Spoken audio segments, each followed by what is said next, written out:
বিশ্বজুড়েই মার্কিন ডলারকে অর্থনৈতিক নিরাপত্তার প্রতীক হিসেবে বিবেচনা করা হয়। অবশ্য কয়েক মাস ধরেই শক্তি হারাচ্ছে ডলার। এর পেছনে অন্যতম কারণ হিসেবে উঠে আসছে ট্রাম্পের নাম ও তার বিতর্কিত কর্মকাণ্ড।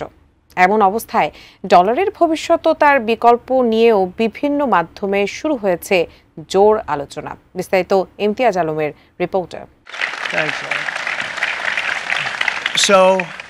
If you look at that, China, first row, China, 67%. That's tariff.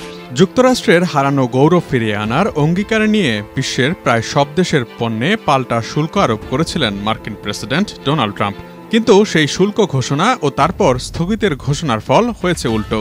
সেটা হলো যে ডলার ছিল ট্রাম্পের অন্যতম হাতিয়ার, সেই ডলারই শক্তি হারাতে শুরু করেছে।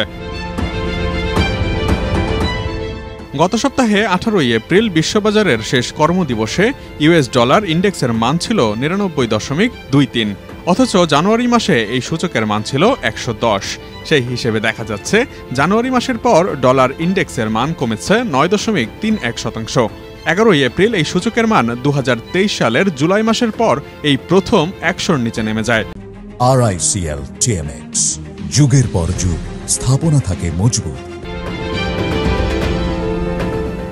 শুধু এপ্রিলের শুরু থেকেই ইউরো পাউন্ডের সাপেক্ষে ডলারের দরপতন হয়েছে 5%, জাপানি মুদ্রা ইয়েনের সাপেক্ষে পতন হয়েছে 6%।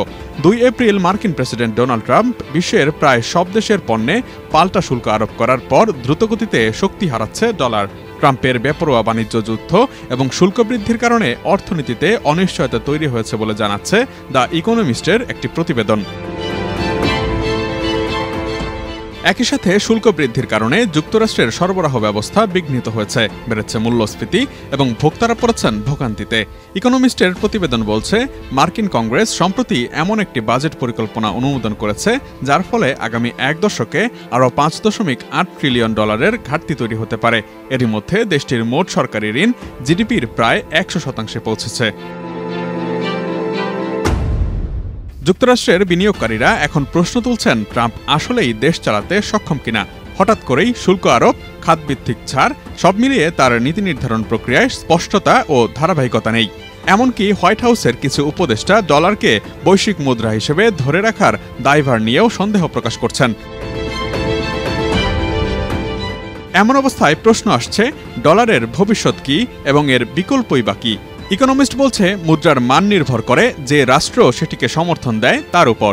যদি যুক্তরাষ্ট্রের রাজনৈতিক ব্যবস্থা বিশৃঙ্খল থাকে, ঘাটতি মোকাবেলায় ব্যর্থ হয় এবং নীতি নির্ধারণে পক্ষপাত দেখায়, তাহলে ডলারের ভবিষ্যৎ সংকটের মুখে পড়বে। বিশ্বের জন্য সবচেয়ে উদ্বেগজনক বিষয় হলো, এই মুহূর্তে ডলারের কোনো সমতুল্যও নেই।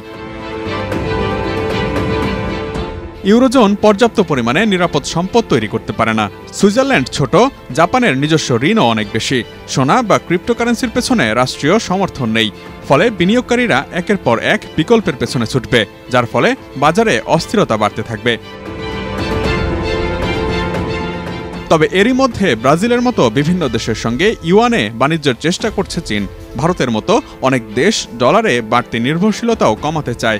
ফলে এখনই ডলারের বিকল্প হিসেবে কোনো মুদ্রার উত্থান না হলেও বাস্তবতা বদলে যাওয়া অসম্ভব নয় বলেই আভাস রয়েছে। Imtiaz Alam, desk report, ATN news.